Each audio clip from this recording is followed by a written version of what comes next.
मैं राजकुमारी शर्मा, एमपीसीटी न्यूज छतरपुर से।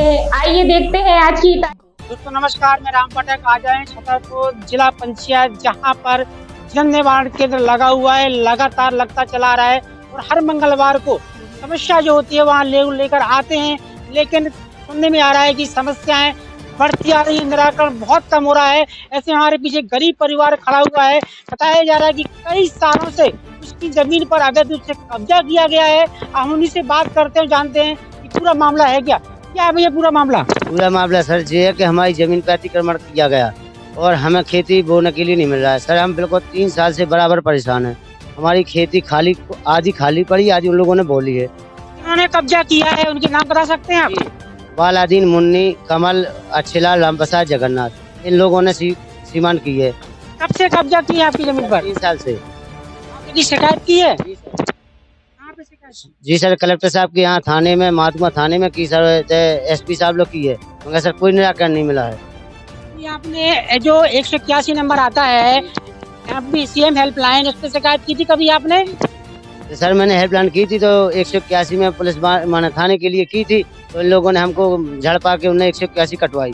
बोले अगर हम तुम्हारा निराकरण करें, पहले अच्छे से बोले बोले आप ये हेल्पलाइन कटवा दो, तुम्हारा हम जाके मौके पे काम करवा देंगे। अगर आपका निराकरण नहीं होता है तो अगला कदम क्या उठाएंगे आप? अब श्रीमान अब कुछ नहीं, अब निराकरण नहीं होंगे तो सर हमारे बच्चे अब आत्महत्या करेंगे और क्या करेंगे। देख पा रहे होंगे छोटे बच्चे, उनका पूरा परिवार खड़ा हुआ है, बहुत परेशान है। छोटे छोटे बच्चे शादी के लिए खड़े हैं। हम उन बच्चों से भी बात करेंगे कि बेटा क्या पापा तुम्हारे कब से परेशान है? 3 साल से। तो कोई आपसे मिलने, कोई बात करने, कोई आपके पास आया क्या? कुछ यहाँ से सरकारी आदमी? कोई नहीं यार। क्या चाहती हो आप? हमारी खेती बिक जाए। देखिए बच्चे बेचारे परेशान हैं। आज उनको पूरे परिवार के साथ छतरपुर आना पड़ा। वजह सिर्फ एक है, न्याय चाहिए। अब अगर ऐसे में अगर न्याय नहीं मिलता है तो निश्चित तौर पर ये कुछ भी कदम उठा सकते हैं। प्रशासन ही इसका पूर्णतः जिम्मेदार। यहीं पर हमारे साथ और एक परिवार मौजूद है जो कई वर्षों से लगातार परेशान हो रहा है आवास को लेकर के। आइए जानते हैं कि उनकी क्या समस्या है। पूरी समस्या यही है, जब भी जाते हैं तो वो भगा देते हैं, बोलते हैं कि कोई मतलब यहाँ कुछ भी नहीं है, पैसा आ जाएगा। 40-50 साल से हो गए रहते रहे तो कोई सुनवाई नहीं हो रही है। आपने अपनी शिकायत नगर परिषद में की? पालिका में भी 50 बार गए हैं और तहसील में भी गए हैं, कोई सुनवाई नहीं करते। वो वहाँ से वहाँ भेज देते नगर पालिका, और नगर पालिका वाले तहसील में भेज देते हैं। ये आप कब से आवेदन लगातार दिए जा रही हैं? 5 साल हो गए आवेदन दिए हुए। यहाँ पर अभी आप आई थी तो क्या आश्वासन मिला? यहाँ पे ये बोला कि मतलब तहसील जाइए आप, वहाँ पे हम फोन कर देंगे और आपका काम हो जाएगा बस।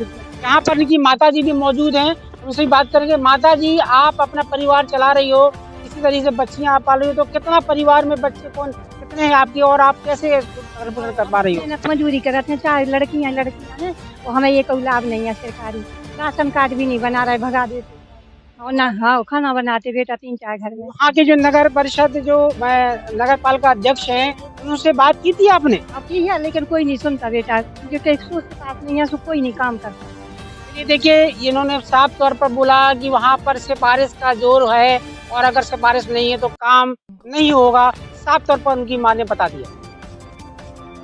देखिए हमारे साथ यहाँ पर शादी भी मौजूद है, उनसे बात जी आपने ज्योति जी मौजूद हैं, उनसे बात करेंगे। आखिरकार उनको छतरपुर में न्याय मांगने क्यों आना पड़ा मंगलवार को, हम उनसे जानते हैं।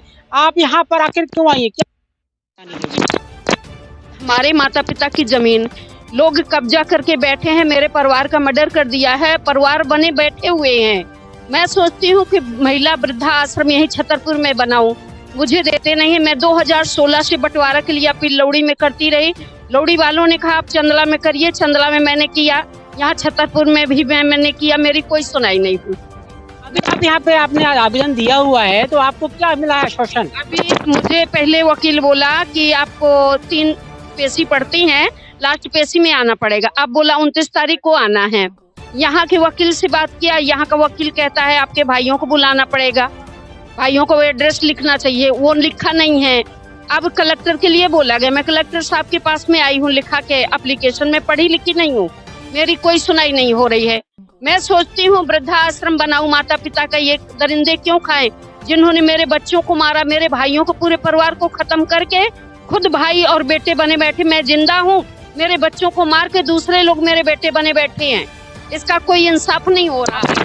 आज वहाँ पे जो आपका थाना है तौर पे मदद मांगी आपने? तो खेतों के लिए मैंने किया है, अभी तक मुझे ये सारी चीजों को जानकारी नहीं थी। कैसे कि मैं तो संतति में बाहर थी, जब मुझे जानकारी क्लियर मुझे दिखाया गया है सब कुछ, तब फिर मैं आगे कदम उठाई हूँ।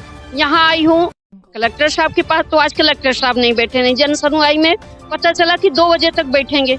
ठीक है भाई, 2 बजे मिल लेंगे, कलेक्टर साहब नहीं मिले। चंदला में लिखाया है आवेदन ये बंटवारा वाला, अब क्या करते हैं क्या नहीं करते। कैसे मैं बिना पढ़ी लिखी हूँ, 34.5 बीघा मेरी जमीन है मेरे पिता की।